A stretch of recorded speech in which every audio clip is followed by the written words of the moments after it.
Hoje, no quadro Meu Amigo Animal, a gente vai falar sobre um tema fundamental para a saúde dos nossos pets: vacinação. Manter em dia a imunização de animais domésticos é investir no bem-estar dos pets e nosso também. No entanto, antes de submetê-los às vacinas, é fundamental que o médico veterinário avalie as condições clínicas e autorize a aplicação das doses necessárias.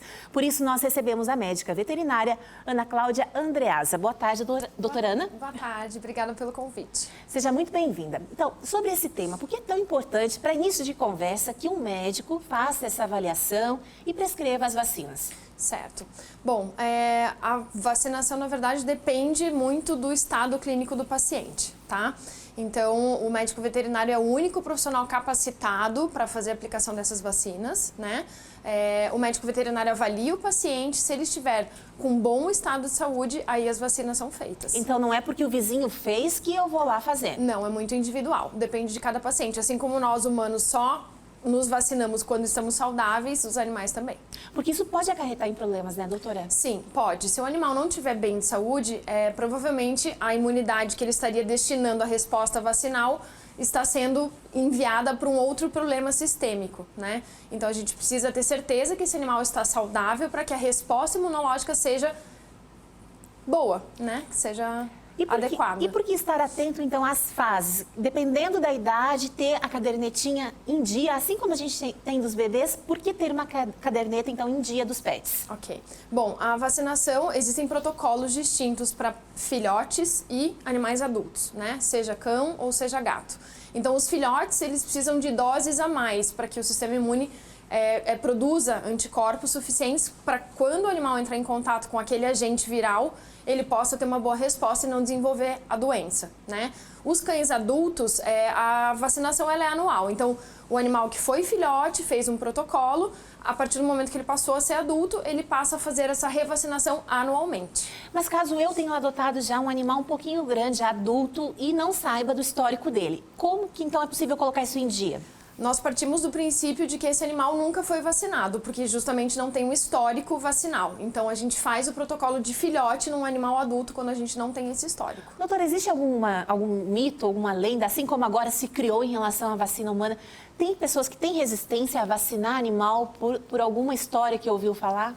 Olha, a gente, no dia a dia da rotina clínica, a gente percebe que alguns tutores, eles são um pouco resistentes. Eles acreditam que a imunização ela é necessária no início da vida e depois esse animal não precisa mais ser vacinado, o que não é verdade.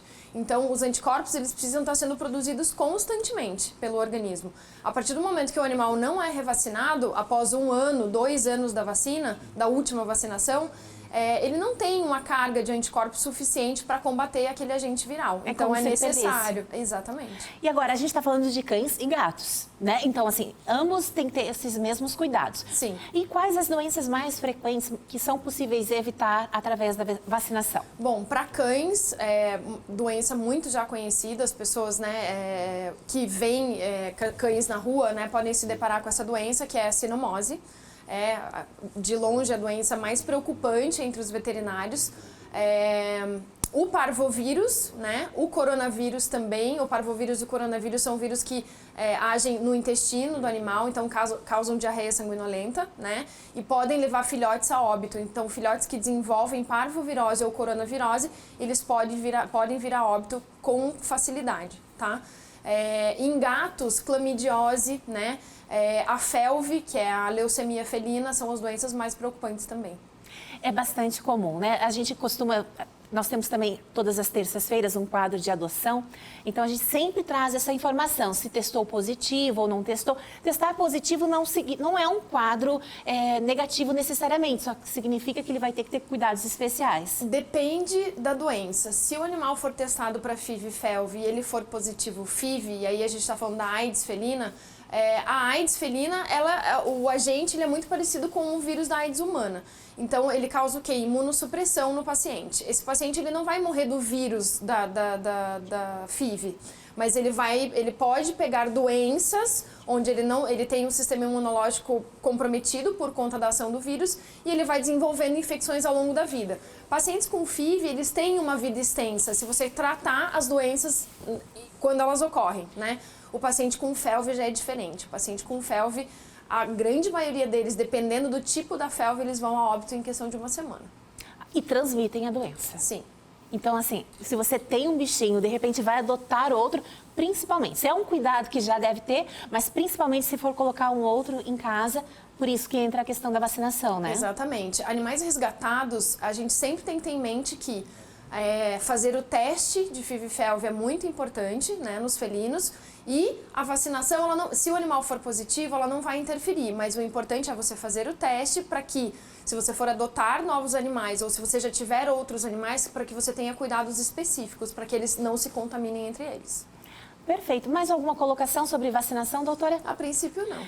A princípio, vamos reforçar, então, você aí de casa, que ainda tem uma resistência, acho que o bichinho tá ali bonitinho, saudável, bem alimentado, não é o suficiente, infelizmente, né, doutora? Não, não é suficiente. A vacinação, de longe, é uma forma de prevenir essas doenças infectocontagiosas. A gente consegue diminuir os casos, né? Algumas doenças são endêmicas na população de cães ou de gatos, então a vacinação ela previne, né, o aparecimento dessas doenças e a transmissão delas. Doutora Ana, então, hoje presente no quadro Meu Amigo Animal, muito obrigada e seja sempre muito bem-vinda. Obrigada.